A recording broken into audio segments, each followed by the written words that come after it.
မာဆုံးစမ်းတဲ့လေးကိုကျွန်တော်ကြည့်လိုက်အောင်မင်းကနတ်သမီးလေးနဲ့တူတယ်လို့ပြောချင်တယ်ဆိုရင်အင်္ဂလိပ်လိုပြောလို့ရတာက you look like an angel လို့ပြောလို့ရတယ် you look like an angel ပေါ့နော်အဓိပ္ပာယ်ကတော့မင်းကနတ်သမီးလေးနဲ့တူတယ်လို့ပြောတာပဲဖြစ်ပါတယ်အရန်ကြီးမနာကြီးပါနဲ့လို့ပြောချင်တယ်ဆိုရင်အင်္ဂလိပ်လိုပြောလို့ရတာက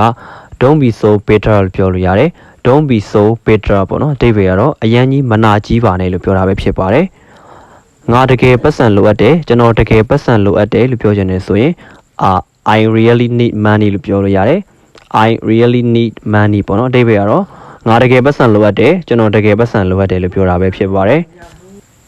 ဒီမှာမထိုင်ပါနဲ့လို့ပြောချင်တယ်ဆိုရင်အင်္ဂလိပ်လိုပြောလို့ရတာက don't sit here လို့ပြောလို့ရတယ် don't sit here ပေါ့နော်အဓိပ္ပာယ်ကတော့ဒီမှာမထိုင်ပါနဲ့လို့ပြောတာပဲဖြစ်ပါတယ်ငါဘေးမှာမထိုင်ပါနဲ့လို့ပြောချင်တယ်ဆိုရင်အင်္ဂလိပ်လိုပြောလို့ရတာကdon't sit beside me လို့ပြောလို့ရတယ် don't sit beside me ပေါ့နော်အဓိပ္ပာယ်ကတော့ငါဘေးမှာမထိုင်ပါနဲ့လို့ပြောတာပဲဖြစ်ပါတယ်ကျွန်တော်အဲ့ဒီကိုနေတိုင်းသွားတယ်လို့ပြောချင်တယ်ဆိုရင်အင်္ဂလိပ်လိုပြောလို့ရတာက I go there every day လို့ပြောလို့ရတယ် I go there every day ပေါ့နော်အဓိပ္ပာယ်ကတော့ကျွန်တော်အဲ့ဒီကိုနေတိုင်းသွားတယ်လို့ပြောတာပဲဖြစ်ပါတယ်ကျွန်တော်တို့အားလုံးအင်္ဂလိပ်စာလေ့လာတဲ့နဲ့ကျွန်တော်တို့အားလုံးအင်္ဂလိပ်စကားပြောလေ့လာတဲ့နဲ့လို့ပြောချင်တယ်ဆိုရင်အင်္ဂလိပ်လိုပြောလို့ရတာက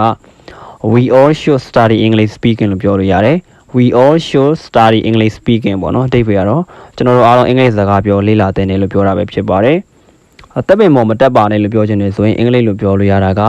don't climb at the tree လို့ပြောလို့ရတယ် don't climb at the tree ပေါ့နော်အဓိပ္ပာယ်ကတော့တက်ပင်ပေါ်မတက်ပါနဲ့လို့ပြောတာပဲဖြစ်ပါတယ်ဒီမှာမိုးမရွာပါဘူးလို့ပြောချင်တယ်ဆိုရင်အင်္ဂလိပ်လိုပြောလို့ရတာက it's not rainy here လို့ပြောလို့ရတယ် it's not rainy here ပေါ့နော်အဓိပ္ပာယ်ကတော့ဒီမှာမိုးမရွာပါဘူးလို့ပြောတာပဲဖြစ်ပါတယ်သူမလာမချင်းငါမသွားနိုင်ဘူးလို့ပြောချင်တယ်ဆိုရင်အင်္ဂလိပ်လိုပြောလို့ရတာက I can't go until he come လို့ပြောလို့ရတယ် I can't go until he come ပေါ့နော်အဓိပ္ပာယ်ကတော့သူမလာမချင်းငါမသွားနိုင်ဘူးကျွန်တော်မသွားနိုင်ဘူးလို့ပြောတာပဲဖြစ်ပါတယ်ရန်ကုန်မှာနေတိုင်းမိုးရွာတာမထူးဆန်းပါဘူးလို့ပြောချင်တယ်ဆိုရင်အင်္ဂလိပ်လိုပြောလို့ရတာက It's not strange that it rain every day in Yangon လို့ပြောလို့ရပါတယ် It's not strange that it rain every day in Yangon ပေါ့နော်အဓိပ္ပာယ်ကတော့ရန်ကုန်မှာနေတိုင်းမိုးရွာတာမထူးဆန်းပါဘူးလို့ပြောလို့ရပါတယ်ကျွန်တော်စပိန်စီးတတ်တယ်လို့ပြောချင်တယ်ဆိုရင်အင်္ဂလိပ်လိုပြောလို့ရတာက I can ride bicycle လို့ပြောလို့ရတယ် I can ride bicycle ပေါ့နော်အဓိပ္ပာယ်ကတော့ကျွန်တော်စပိန်စီးတတ်တယ်လို့ပြောတာပဲဖြစ်ပါတယ်ထိုင်းကိုသွားမယ်စာဂျပန်ကိုသွားပါလို့ပြောချင်တယ်ဆိုရင်အင်္ဂလိပ်လိုပြောလို့ရတာက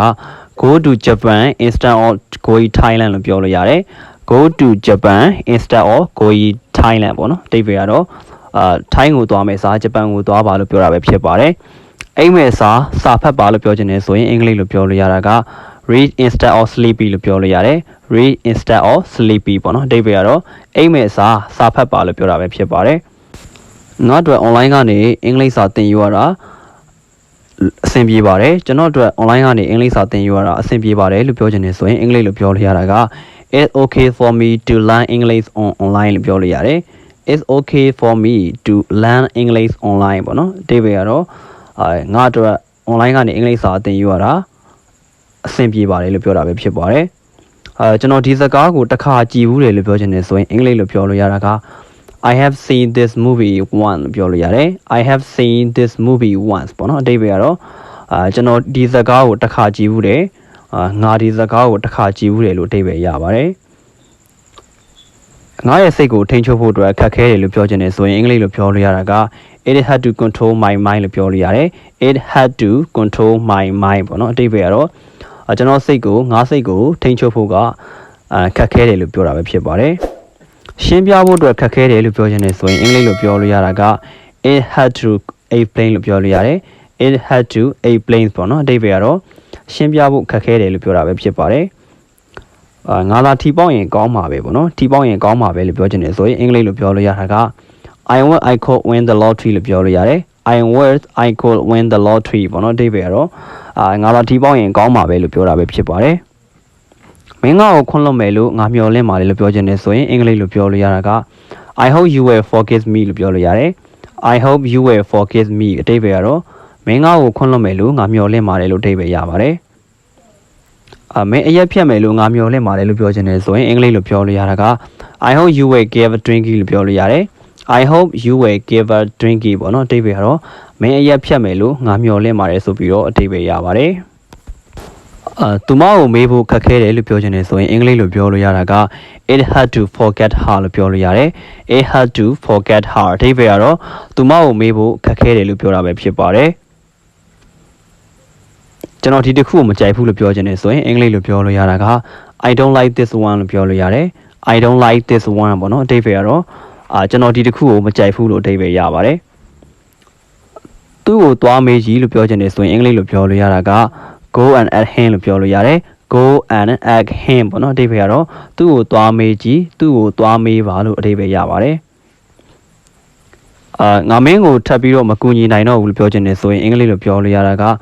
I can't help you anymore လို့ပြောလို့ရတယ် I can't help you anymore ပေါ့နော်အဓိပ္ပာယ်ကတော့ငါမင်းကိုထပ်ပြီးတော့မကူညီနိုင်တော့ဘူးလို့အဓိပ္ပာယ်ရပါတယ်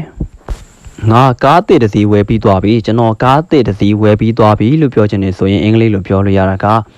I have bought a new car လို့ပြောလို့ရတယ် I have bought a new car ပေါ့နော်အဓိပ္ပာယ်ကတော့ကျွန်တော်ကား